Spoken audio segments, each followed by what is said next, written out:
40도가 넘는 날씨에 다 건강하시길 바랍니다. 다음 주는 더 덥다고 합니다.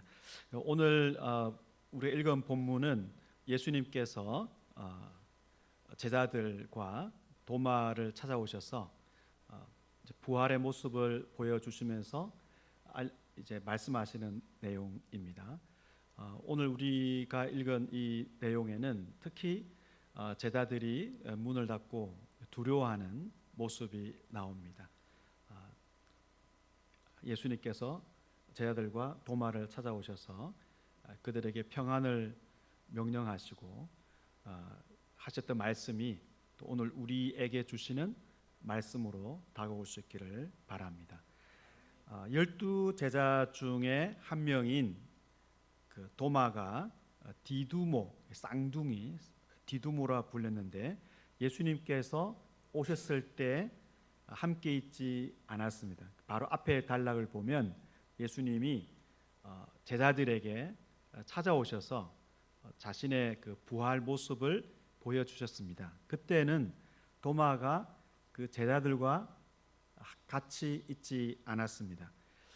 부활의 소식을 막달라 마리아로부터 듣고 제자들이 주일, 오늘 우리가 지키는 이 주일 모였는데 그때 현장에 도마는 없었습니다. 원래 도마가 11장을 보면 예수님이 나사로를 살리러 가자고 하셨을 때 동료 제자들에게 주와 함께 죽으러 가자라고 말했던 사람입니다. 하지만 예수님이 십자가에 죽고 나서 멀리 사라졌어요. 제자들과 함께 없는 사람 중에 누가 있을까요?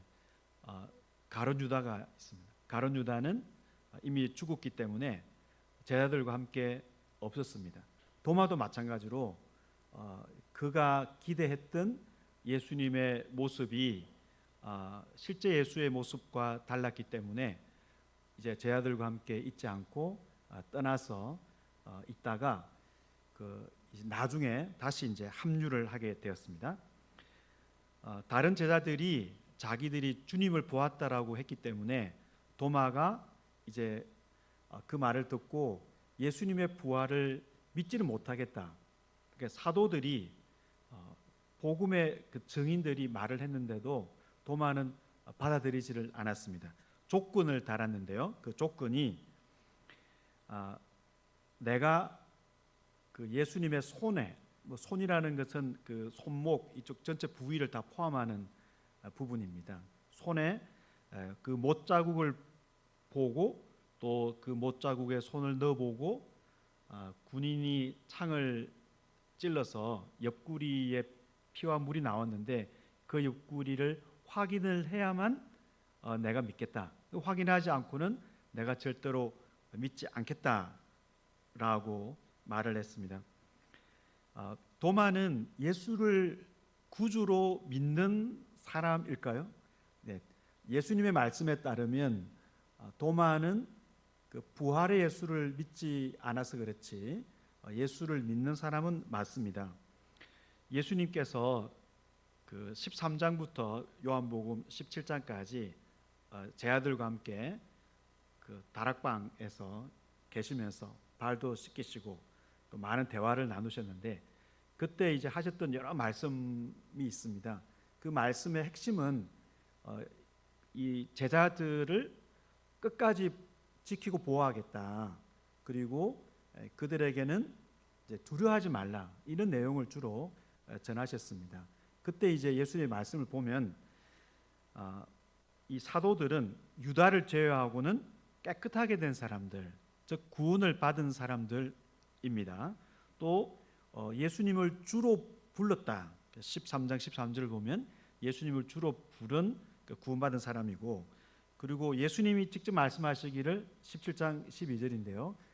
하나님이 맡기신 자들을 예수님께서 보호하셨다.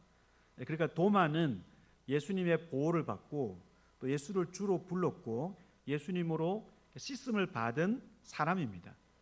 구원을 받은 사람이지만 그 신앙이 이제 완전한 상태가 아니고 아직도 예수님께서 하신 말씀을 그대로 믿기에는 부족한 상태입니다. 그래서 예수님께서 십자가에 죽고 부활할 것을 말씀하셔도 지금 부활을 믿지 못합니다. 사실 부활을 믿지 못하는 것이 좀 더 상식적입니다. 도마 입장에서는 예수님이 십자가에 어떻게 죽었는가를 내가 아는데 예수님이 정말 비참하게 그 십자가에서 못에 박히고 절규하면서 돌아가시고 옆구리에 이제 그 창을 찔러서 확실히 죽은 것을 확인을 했는데 어떻게 저렇게 비참하게 너덜너덜하게 죽은 사람이 어떻게 부활할 수 있는가? 그걸 믿을 수가 없다는 것입니다. 어떻게 보면 이 도마의 말은 요한복음에 도마가 여러 번 나오는데 그 제자들의 심리 상태를 진솔하게 표현하는 그 대변인 역할을 하고 있습니다. 예수님의 부활을 정말 믿기 힘들다라고 이제 도마가 합리적으로 나는 이해할 수 없다라고 판단을 하고 말을 하고 있었습니다. 이제 8일이 지났습니다. 요게 이제 그 한 주가 지났다는 뜻입니다. 그러니까 주일에 제자들이 모였는데 다음 주일에 제자들이 모여 있습니다. 예수님이 부활하신 날 제자들이 모였을 때 예수님께서 오셨습니다.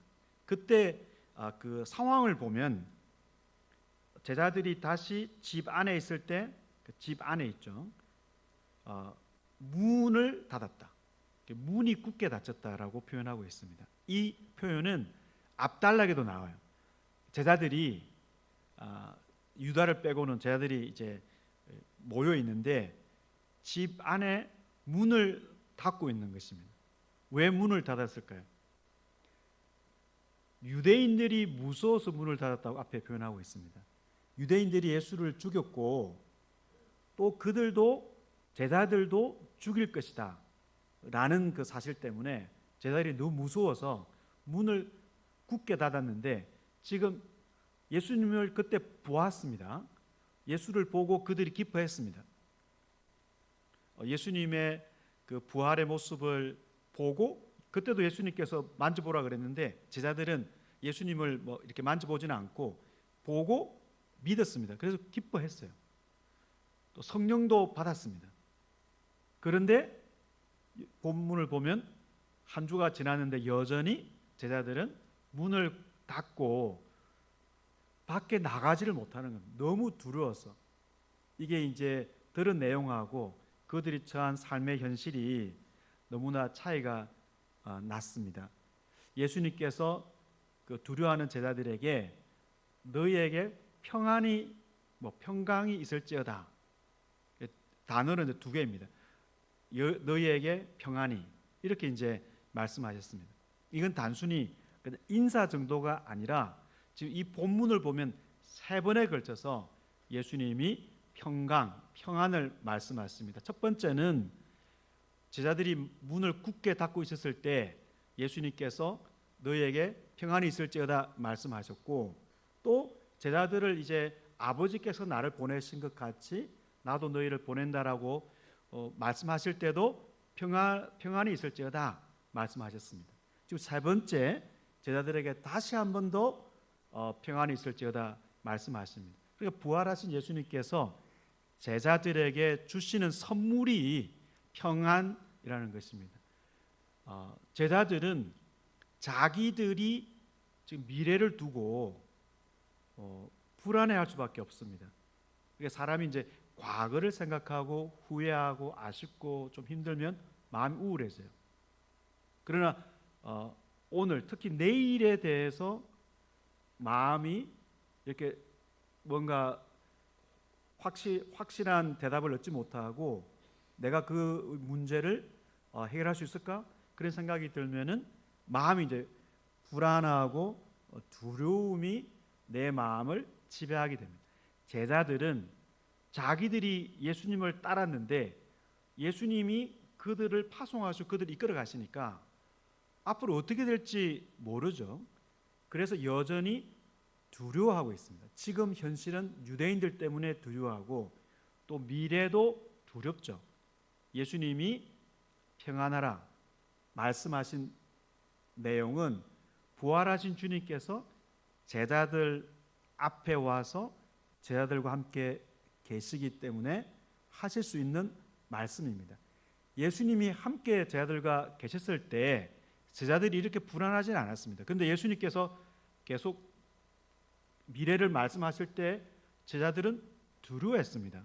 왜냐하면 우리가 생각한 대로 미래가 전개되지 않을 것이 분명하다라는 생각이 들어서 두려워했습니다. 그러니까 미래가 우리가 통제할 수 없고 우리가 제어할 수 없는 상황으로 갈 수 있다는 생각이 들면 두려워하고 불안해하죠. 그래서 이제 제자들이 예수를 만나고도 여전히 두려워하기 때문에 문을 굳게 닫고 있었습니다. 예수님은 그 13장부터 이제 17장이 요한복음에서는 다락방 강화라고 해서 예수님이 제자들에게 굉장히 많은 말씀하시고 또 하나님께 기도하시는 것도 들려줘요. 제자들에게 너희들이 어떤 존재인지를, 너희들 제자들이 얼마나 소중하고 또 하나님의 보호를 받고 있는지를 일부러 이제 그 기도를 들려주어 가지고 제자들에게 확신을 이제 심었습니다. 근데 그 내용에서도 예수님께서 제자들에게 이제 하신 말씀 중에 14장 27절인데 제가 읽어보겠습니다. 평안을 너희에게 끼치노니 곧 나의 평안을 너희에게 주노라. 내가 너희에게 주는 것은 세상이 주는 것과 같이 아니하니라. 너희는 마음에 근심하지도 말고 두려워하지도 말라. 제자들이 예수님이 간다 그러니까 마음의 두려움으로 너무 불안한 것. 그때 예수님은 제자들에게 평안을 준다. 그러니까 마음에 근심하지도 두려워하지도 말라라고 말씀하셨습니다. 부활하신 주님께서 제자들에게 꼭 주고자 하시는 말씀, 바로 두려워하지 말라. 즉 평안하라, 평안할지어다, 평안이 있을지어다입니다. 이건 좀 더 살펴보도록 하겠습니다. 예수님이 이제 그 도마와 직접 대화를 하십니다. 우리 그 수업 시간에 보면 그 질문하는 사람 있죠. 그 질문하는 사람 때문에 우리가 내가 저거 원래 묻고 싶었는데, 그래서 질문하는 사람이 고맙죠. 우리나라 사람들은 좀 부끄러움 눈치를 많이 보기 때문에 질문을 잘 안 해요. 그 서양에는 너무 질문을 많이 하려고 그래요, 학생들이.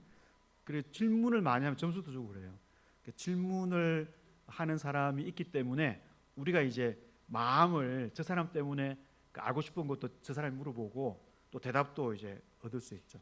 도마는 사실 요한복음에서는 그 제자들의 마음의 상태를 대변하고, 그래서 예수님이 대답하시는 걸 통해서 내가 묻고 싶은 거에 대한 대답을 얻었다, 이렇게 볼 수 있습니다. 우리가 도마를 보면서 이 사람 의심이 많다 이렇게 생각하기보다는 도마의 태도가 우리의 태도다, 그러니까 제자들의 태도였다, 마음이었다, 이렇게 생각하면 되겠습니다. 예수님이 도마에게 그래서 너 손가락을 내밀어서 내 손을 보고 직접 구멍이 뚫렸는지 만져보라, 허리에도 넣어보라, 그래서 믿음 없지 않고 믿음이 있는 자가 되라 말씀하셨습니다. 믿음이 없는 상태는 그 도마가 예수를 믿지 않는다는 것이 아니라 부활을 믿지 않는 거죠. 부활을 믿지 않는, 그 부활을 믿지 않는 상태에 서 있지 말고 부활을 믿도록 이렇게 말씀하십니다. 근데 이제 도마가 원래 이거를 제자들에게 했던 말이죠. 내가 뭐 만져봐야 되겠다. 근데 예수님이 어떻게 이걸 알고 있을까요? 예수님이 그 제자들의 현장에 계셨기 때문에, 제자들은 보지를 않았지만 예수님이 그곳에 그들과 함께 계셨기 때문에 도마의 상태를 이미 질문을 알고 계셨던 것입니다. 도마는 어떻게 됐을까요? 도마는 예수님을 만졌을까요? 예수님을 보고 그 제자들도 예수를 보고 믿었고, 도마도 예수님의 부활의 모습을 보고 신앙 고백을 합니다. 나의 주님, 나의 하나님. 나의 주님, 나의 하나님. 아, 유대인들이 이제 예수님 당시에 그 유대인들이 두 가지를 인정하지 않았고 기독교인은 그 두 가지를 인정합니다.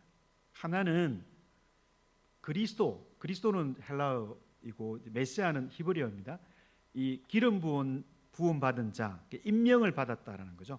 하나님께서 어떤 사람을 택해서 임명을 했을 때 내가 저 사람에게 기름을 부었다 이렇게 말합니다. 기름 부음 받은 자, 곧 메시아가 십자가에 죽는다라는 것은 유대인들이 상상한 적이 없습니다.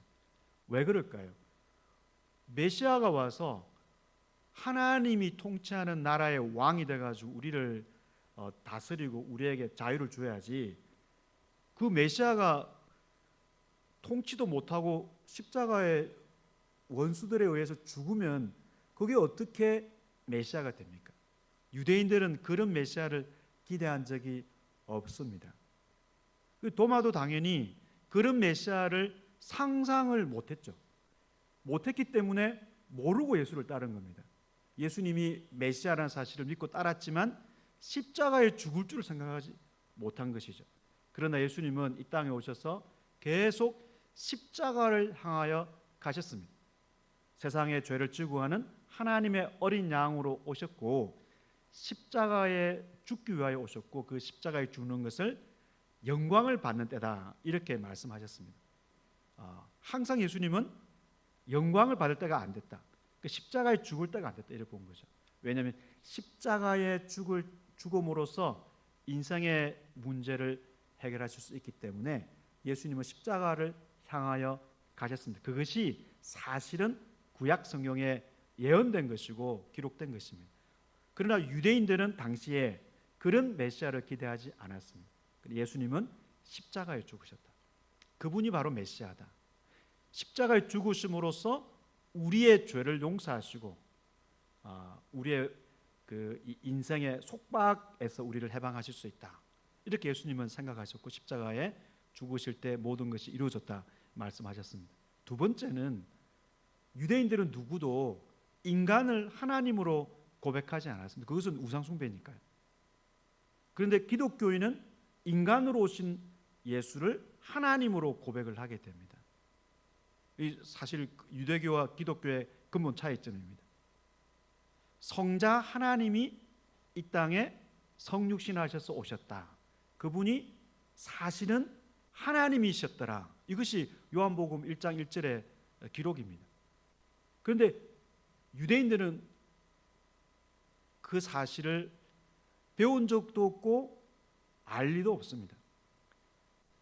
그런데 도마는 이 두 가지를 보여주고 있습니다. 십자가에 죽은 모습을 갖고 있는 예수님이 주님이고 하나님이다 라고 고백합니다. 구약 성경에서 주는 여호와의 다른 칭호입니다. 여호와를 부를 수 없었기 때문에 주님으로 바꾸어 표현을 했습니다. 그래서 여호와 하나님이 우리 성경에는 이제 여호와 하나님 이렇게 되어 있지만 사실은 주 하나님 이렇게 우리가 이제 그 구약 성경에서는 부릅니다. 주 하나님. 주 하나님, 성부 하나님이 주 하나님이죠. 근데 제 도마는 예수님을 주 하나님이라고 부르고 있습니다. 주 하나님. 그러니까 성부 하나님이 하나님이시고 우리와 함께 있었던 그 십자가에 죽으신 분이 주 하나님이시다. 그것도 나의 주, 나의 하나님이시다. 이를 고백하고 있습니다. 나의 주, 나의 하나님이시다. 원래 이 마태 마가 복음에도 보면은 백부장이 십자가에 죽은 예수를 보고 하나님의 아들 이렇게 고백을 합니다. 기독교는 그냥 어떤 성공하고 그런 영광스럽게 되는 어떤 그런 메시아가 아니라 십자가에 죽었다가 죽은 분을 하나님 아들로 고백하고 십자가에 죽으신 그리고 부활하신 예수를 주 하나님으로 고백하는데 바로 이 위대한 신앙 고백을 도마가 하게 되었습니다. 도마가 예수를 보고 예수를 주 하나님으로 고백했습니다. 호세아 5장 2장 25절을 제가 한번 읽어보겠습니다. 내 백성 아니었던 자에게 향하여 이르기를 너는 내 백성이라 하니 그들은 이르기를 주는 내 하나님이시라 하리라 하시니라. 주는 내 하나님이시다. 여호와 하나님을 향해서 외쳤던 고백을 도마가 예수를 향해서 하고 있습니다. 예수님께서 도마의 말을 듣고 도마를 칭찬하시진 않습니다. 예수님의 마음은 도마 이후의 사람들에게 가 있습니다.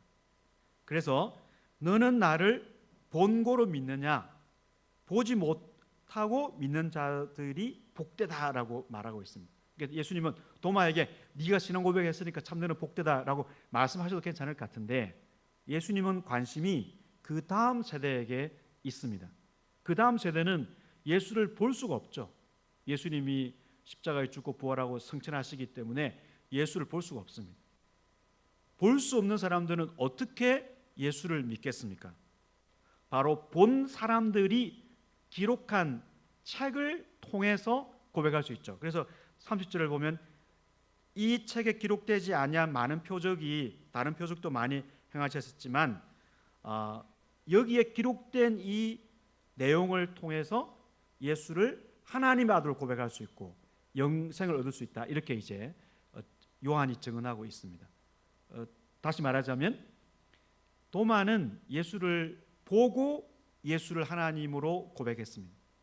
그 다음 세대는 예수를 보고 믿는 것이 아니라 예수를 본 사람들의 증언을 읽거나 사실 당시에는 글을 읽는 사람들이 거의 없었기 때문에 누가 대표로 읽으면 그걸 듣고 예수를 하나님으로 고백하게 된 것입니다. 또는 예수를 하나님의 아들로 고백하게 된 것입니다. 물론 어떤 사람들은 예수를 보았다라고 하는 사람들이 있어요. 지금도 그래서 뭐 책도 나오고 그런 책은 이제 인기가 좋죠. 예수를 보았기 때문에 내가 죽은 줄 알았는데 하늘에 가보니까 예수님이 있더라. 그 예수를 보고 공고를 증언한다. 그래서 그런 사람 많잖아요. 옛날에 뭐 부흥회 때 보면 내가 예수를 보았다. 내가 본 예수를 간증하면은 사람들이 많이 오죠. 그런 사람들은 믿음이 없는 사람들이에요. 믿음이 있는 사람들, 복된 자들은 예수님을 보고 예수를 믿는 사람들이 아니라 예수를 본 사도들의 증언을 읽고 듣고 예수를 하나님으로, 하나님의 아들로 고백하는 사람들입니다. 그러니까 본 사람들, 심지어 어떤 환상을 보거나 뭔가를 보았다라고 주장하는 사람들은 믿음이 없거나 거짓말하는 사람들이에요.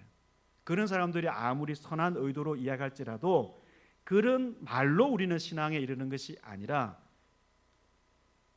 기록된 내용을 읽고 듣고 신앙 고백을 하게 되는 것입니다. 너는 나를 본고로 믿느냐? 이게 이제 물음표로도 될 수도 있지만 그냥 너는 나를 보았기 때문에 믿는다 이렇게도 볼 수 있습니다. 이게 지금 사도의 신앙을 예수님께서 책망하는 것은 아닙니다. 왜냐하면 보고 믿어야죠. 도마는 지금 보고 믿었잖아요. 보고 믿은 거를 나무라는 것은 아닙니다. 사도들은 원래 부활을 보고 부활을 증언했습니다. 사도의 조건이라고 할 수 있죠. 부활의 목격자. 그래서 다른 제자들처럼 도마도 예수를 보고 예수를 믿었습니다. 그것은 잘못된 것이 아니죠. 그것은 사도들은 그렇게 했습니다. 그러나 사도들의 증언을 이제 들어야 되는 사람들은 후대 세대 사람들은 그 증언을 통해서 예수를 하나님의 아들로 믿고 영생도 그렇게 얻는 것입니다. 어떤 신비로운 사람이 신비로운 경험을 해서 그 사람의 말을 통해서 그 사람이 목격한 증언을 통해서 영생에 이르는 것이 아니라 바로 요한복음과 같이 목격자들의 증언을 통해서 우리는 하나님의 아들로 예수를 고백하고 그 사람이 곧 영생을 얻는 사람이 됩니다. 앞에 제가 평안에 대해서 말씀을 드렸는데 다시 한번 이 도마에 대해서 한번 그 도마에 대해서 초점을 맞춰 생각해 보겠습니다. 도마는 왜 예수님을 본 그 막달라 마리아의 말을 듣고 제자들은 모여 있었는데 그 현장에 없었을까요? 왜 도마는 끝까지 예수님을 자기가 직접 만져야만 만져야 확인을 해야만 내가 예수를 믿을 수 있다고 했을까요? 도마의 그 마음에 어떤 상태, 어떤 고민이 있었을까요? 도마는 예수님이 없는 상태에 대해서 굉장히 불안했습니다. 예수님은 계속 가신다 그러고 도마는 어디를 가시는데요? 이게 도마의 염려와 관심사였습니다. 그래서 잘 알려진 그 14장 5절에서 도마가 이렇게 묻습니다. 주여 어디로 가시는지 우리가 알지 못하거늘 그 길을 어찌 알겠습니까? 이때 예수님이 하신 말씀이 나는 길이요 진리요 생명이다. 근데 그 마치 아이가 엄마가 어디 가면 불안하잖아요. 엄마가 어디 가는지 너무 아이가 불안하죠. 최근에 제가 본 그 영상 중에서 그 아이 여러분 보신 분들 계실 것 같은데 이제 그 아빠가 아이 한 명을 안고 그다음에 이제 조그마한 큰 애를 데리고 어딜 가요. 그 이제 아이가 이제 엄마가 병원에 있으니까 병원에 간다고 생각을 했어요. 근데 이제 간 곳이 납골당이에요. 그 이제 엄마가 거기 사진이 있어요. 엄마가 저기 왜 있지? 그 이제 아이가 이제 좀 컸기 때문에 바로 알아챘습니다. 그런 장면으로 이제 이 내용이 실제 장면이에요. 그러면 어른들은 그 장면을 보면서 어떤 생각을 하게 됩니까? 이 아이가 한 5살 됐는데 앞으로 어떻게 살 것인가? 얘는 어떻게 초등학교를 가고 중학교를 가고 어떻게 할 것인가? 요즘은 엄마들이 자녀가 40이 돼도 돌봐요. 아니 50, 저희 어머니가 지금 80 중반인데 저희 뭐 전화 드리잖아요. 이게 이 엄마가 어디 가는가? 엄마의 부재라는 것이 그 아이들이 어른이 돼도 그 힘든 일이거든요. 그게. 근데 도마에게는 예수님이 계속 가신다. 예수님이 계속 가신다는 말을 계속 반복하십니다. 도마는 너무 그게 불안한 말씀이에요. 불안을 심는 거죠. 그래서 도마는 어디를 가십니까? 그 제자들이 묻고 싶은 질문이었습니다. 어디를 가십니까? 제자들이 바보도 아니고 예수님이 가신다는 내용이 뭔가 이렇게 죽음으로 향하는 것 같은 느낌도 들죠. 이건 내가 기대한 예수의 모습이 아니고 제자의 길도 아니거든. 그러니까 굉장히 불안한 상태에서 예수의 부재에 대해서 예수가 나와 함께 없다는 것에 대해서 너무 마음이 불안했어요. 근데 예수님이 결국 죽었습니다. 얼마나 도마의 마음의 상심이 컸고 얼마나 불안했고 좌절 상태에 빠졌겠습니까? 그때 예수님께서 오셔서 원래 있던 모습으로 나타나셔서 십자가의 고난을 안고 그에게 몸을 보여주셨을 때 도마는 예수를 하나님으로 주님으로 고백하게 되었습니다. 예수님이 떠나신 것이 아니고 약속대로 오셔서 함께 하신다는 것을 고백하게 된 것입니다. 예수님이 다락방에서 제 아들과 대화를 하시면서 제 아들에게 이 말씀하셨어요. 16장입니다. 28절 내가 아버지에게서 나와 세상에 왔고 다시 세상을 떠나 아버지께로 가노라. 또 간다고 그러시죠. 이것을 너희에게 이르는 것은 너희로 내 안에서 평안을 누리게 하려 함이라. 세상에서는 너희가 환난을 당하나 담대하라. 내가 세상을 이기었노라. 예수님이 말씀하셨지만 제자들이 무슨 깨달았겠습니까? 그러나 예수님의 말씀대로 예수님이 십자가에 죽고 가셨지만 다시 제자들에게 주와 하나님으로 오셨다는 거예요. 그렇기 때문에 세상을 이기신 예수님께서 제자들 가운데 와 계시기 때문에 제자들이 담대하라 라는 말씀을 예수님께서 하시는 것입니다. 이거를 누가 깨닫게 해 주십니까? 바로 성령께서 깨닫게 해 주십니다. 바로 이 앞단락에 예수님께서 숨을 내쉬면서 성령을 받아라 말씀하셨습니다. 성령의 이름이 보혜사예요. 보혜사.